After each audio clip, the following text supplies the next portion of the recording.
Would you all like to hear one of the funniest things I think that's ever happened to me on the train?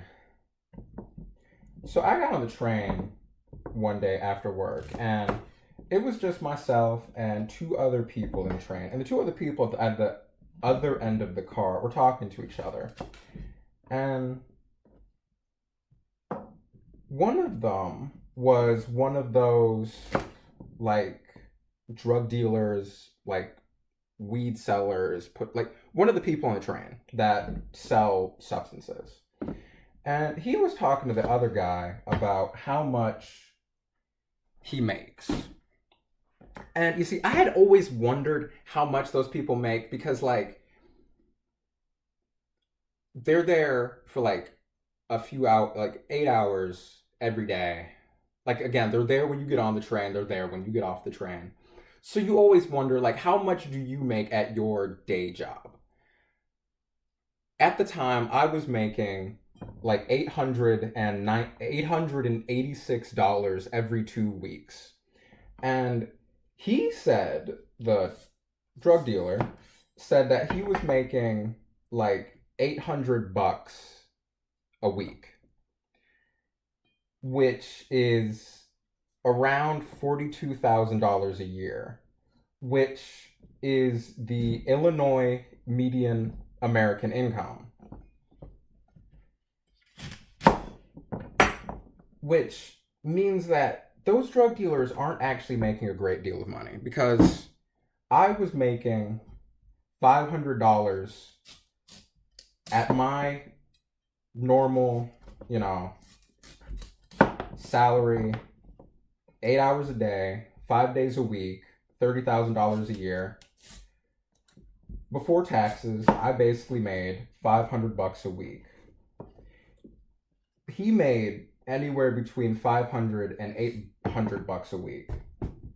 Except I don't have to, carry a weapon with me. Like, I don't have to consort with other drug dealers or gangbangers. I don't have to worry about like weapons possessions charges. I don't have to worry about getting arrested on the train. I don't have to worry about drugs possessions charges. I don't have to worry about like assault offenses or like being.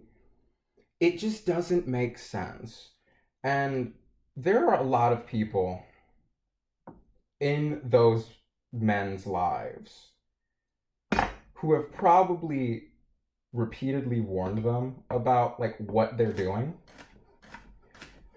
because truly you're not making any more than like the average American is.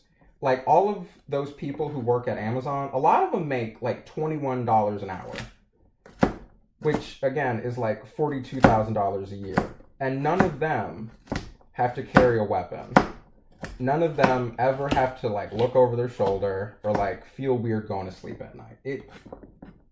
This is what like all of the women in your life keep getting frustrated with you about. Like when your mom or your grandma or your auntie, like someone, because that's how God works. Like someone told you this was a terrible idea, and that's why. Because everyone else around you is making the exact same money with none of the danger, and that's why they think you're a fool. And truly, one of the craziest parts of that story to me is that the young gentleman who was talking to that drug dealer gave him his phone number. And I truly wonder about, like, number one, why, and number two, what you might have gotten yourself into. Because whatever job you probably were working at that moment, or like whatever job you might have stepped into at that moment, would have paid you just as much as working with that guy with none of the social faux pas.